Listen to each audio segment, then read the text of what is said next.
नमस्कार आप सभी प्यारे साथियों को। तो मैं आपके लिए लेके आया हूँ दूसरा पार्ट, जिसके अंदर क्लास 10वीं के आरबीएसई के द्वारा जो जारी किए जाते हैं, गवर्नमेंट के द्वारा जो क्वेश्चन आंसर मॉडल पेपर जारी किए जाते हैं, उन क्वेश्चन की श्रृंखला के अंदर दूसरा पार्ट आपके सामने लेकर आया हूँ। तो आप इनको अच्छे से क्वेश्चन को देखना, ताकि एग्जाम के अंदर आपको 100% इनमें से ही क्वेश्चन देखने को मिलेगा। तो चलते हैं हम पहले क्वेश्चन की तरफ। तो अब देखते हैं पहले क्वेश्चन की तरफ। मैं आपको सब ऑप्शन वाले और रिक्त स्थान वाले क्वेश्चन या करवाने वाला हूं, बाकी क्वेश्चन मैं आपको इंपॉर्टेंट बताने वाला हूं, ताकि आप एग्जाम के अंदर जाए तो इन क्वेश्चन को अच्छे से देख कर जाए। और कौन सा क्वेश्चन आपको नहीं पढ़ना है, ये भी मैं इस वीडियो के अंदर पूरी आपको जानकारी दूंगा, क्योंकि अब की बार आपको पता है कि सिलेबस हटा दिया गया आपका। तो आप इनको वीडियो को अंत तक देखें, ताकि आप एग्जाम के अंदर 80 में से 80 मार्क्स ला सके। तो चलते हैं पहले क्वेश्चन की तरफ। मानव के पाचन तंत्र में शुद्धांत्र एवं बृहदांत्र के मध्य पाई जाने वाली अवशिष्ट संरचना है। अब यह अवशिष्ट जो हमारे काम की नहीं होती है, तो कृमि रूपी परिशेषिका मतलब जो अपेंडिक्स होती है, वो हमारे काम की नहीं होती है, क्योंकि प्राचीन समय में काम आती थी, लेकिन अब ये कोई काम की नहीं है। तो इसके अंदर जो राइट आंसर हो जाएगा वो ऑप्शन आपके बी राइट हो जाएगा। नेक्स्ट क्वेश्चन की तरफ हम बढ़ते हैं कि मस्तिष्क उत्तरदायी है। ऑप्शन ए सोचने के लिए, ऑप्शन बी हृदय स्पंदन के लिए, ऑप्शन सी शरीर का संतुलन बनाने के लिए, ऑप्शन डी उपरोक्त सभी। तो इसमें आपके उपरोक्त सभी वाला आंसर राइट हो जाएगा। ऑप्शन द बिल्कुल इसमें राइट हो जाएगा। नेक्स्ट क्वेश्चन की तरफ हम बढ़ते हैं। अब नेक्स्ट क्वेश्चन हमारा क्या है कि लेशमानिया में जनन होता है। तो लेशमानिया में जनन किस विधि के द्वारा होता है? तो आप सभी जानते होंगे कि लेशमानिया के अंदर जो द्विविखंडन होता है उसके द्वारा जनन होता है, क्योंकि उसके अंदर आपने देखा होगा इस प्रकार का डायग्राम, जिसके अंदर वो दो भागों के अंदर मतलब धीरे धीरे खांच के द्वारा बढ़ता है। तो ये द्विभागों के अंदर मतलब अनुप्रस्थ द्विविखंडन इसके अंदर होता है लेशमानिया के अंदर। नेक्स्ट है आपको पांचवा सवाल है, चौथा सवाल नहीं पढ़ना आपको। पादप के जाइलम उत्तरदायी होते हैं। पादप के जाइलम किसके लिए उत्तरदायी होते हैं? तो जल के वहन के लिए, भोजन के वहन के लिए, एमिनो अम्ल के वहन के लिए, ऑक्सीजन के वहन के लिए। तो आपको इस बात का ध्यान रखना है, जाइलम से पहले शब्द से याद रखना है ज से जल। इसका मतलब जल के परिवहन के लिए जाइलम होता है और भोजन के परिवहन के लिए फलोयम होता है। तो फल से याद रखना, फलों के अंदर क्या होता है? फलों से हम मतलब हमारी पेट पूजा हो जाती है, तो फल से भोजन हो जाता है। इसका मतलब भोजन का परिवहन फ्लोएम से होता है और जल का परिवहन जाइलम से होता है। नेक्स्ट क्वेश्चन है, निम्न में से फोटोग्राफी में प्रयुक्त होता है। फोटोग्राफी में कौन सा इसके अंदर आपको बताना है जो पदार्थ है वो फोटोग्राफी के अंदर प्रयुक्त होता है? तो इसके अंदर AgBr आपके आ जाएगा। सिल्वर ब्रोमाइड होता है जो फोटोग्राफी के अंदर काम में लिया जाता है, जो एक संयोजन अभिक्रिया का उदाहरण है आपके लिए। नेक्स्ट है, रसायनों का राजा कहलाता है। रसायनों का राजा, तो इसके अंदर सल्फ्यूरिक एसिड को रसायनों का राजा कहेंगे। कहने के ऑप्शन इसके अंदर जो आपके द है H2SO4, इसे सल्फ्यूरिक एसिड कहते हैं, जिसे हम रसायनों का राजा कहते हैं। नेक्स्ट क्वेश्चन है कि शुद्ध सोना होता है। शुद्ध सोना 24 कैरेट का होता है, 22 कैरेट का होता है, 20 कैरेट का होता है, 18 कैरेट का होता है। तो आपको इसमें राइट आंसर बनना है। तो कितने कैरेट का होता है शुद्ध सोना? ये आपके आ जाएगा 24 कैरेट का शुद्ध सोना होता है, इस बात का ध्यान दे। लेकिन आपको गहने मिलते हैं वो लगभग 20-22 कैरेट के आसपास मिलते हैं। वो मतलब 24 कैरेट के क्यों नहीं बनाए जा सकते? क्योंकि वो सोना मुलायम होने के कारण गहने बनाना मुश्किल होता है। नेक्स्ट क्वेश्चन है कि एक उत्तल दर्पण की फोकस दूरी ज्ञात कीजिए जिसकी वक्रता त्रिज्या 32 सेंटीमीटर है। तो इसमें उत्तल दर्पण बताया गया, इसका मतलब पॉजिटिव के अंदर ही रहेगी, और अवतल दर्पण के अंदर आपके नेगेटिव के अंदर आएगी फोकस दूरी। ठीक है, इसके अंदर वक्रता त्रिज्या 32 सेंटीमीटर है। तो आपको पता है एक संबंध आप सभी को याद होगा कि R बराबर एक संबंध होता है 2f।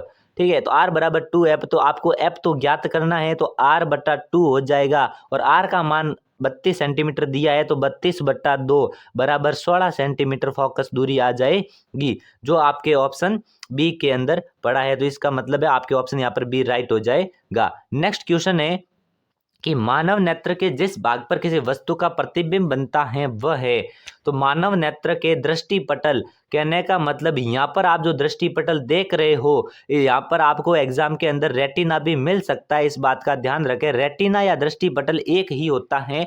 तो मानव नेत्र के रेटिना पर प्रतिबिंब बनता है, मतलब किसी चीज का फोटो बनता है। नेक्स्ट है प्रतिरोधकता का मात्रक है। तो जो प्रतिरोधकता का मात्रक है वो ओम गुणा मीटर हो जाएगा। इसके अंदर ऑप्शन ए आपके बिल्कुल राइट हो जाएगा।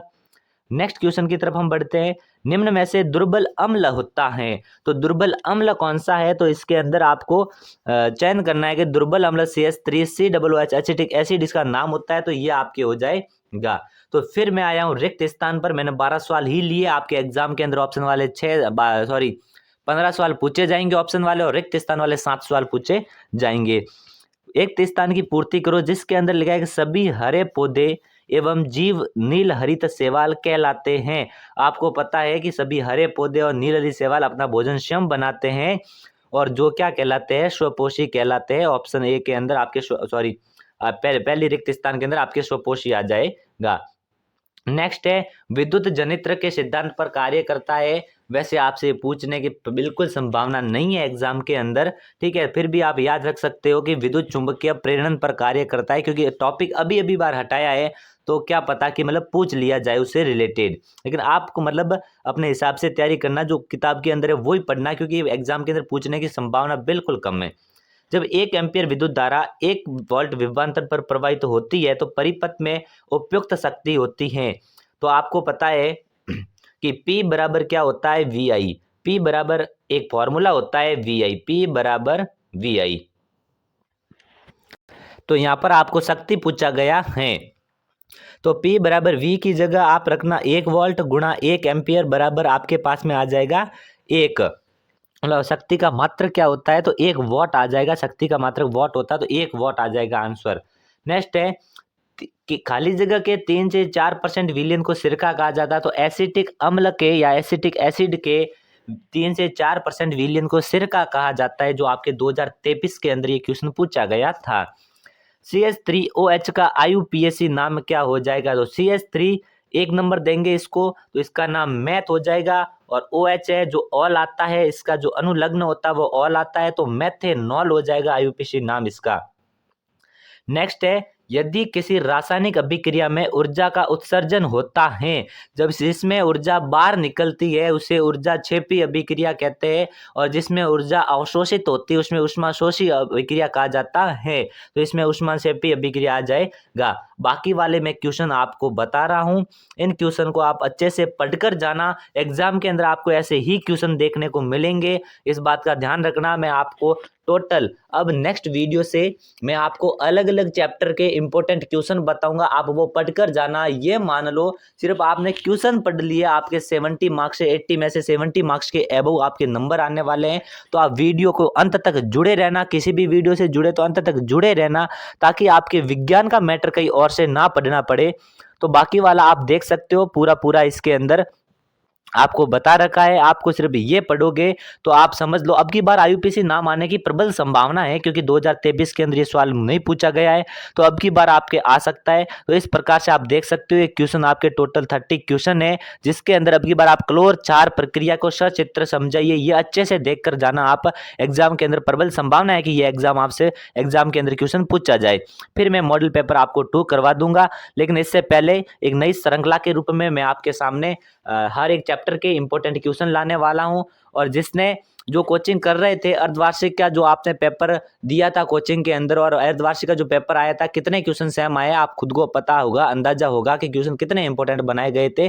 तो इसी प्रकार आप न्यूज और कोई भी अपडेट जानने के लिए चैनल को सब्सक्राइब कर देना। तब तक के लिए आप सभी को धन्यवाद।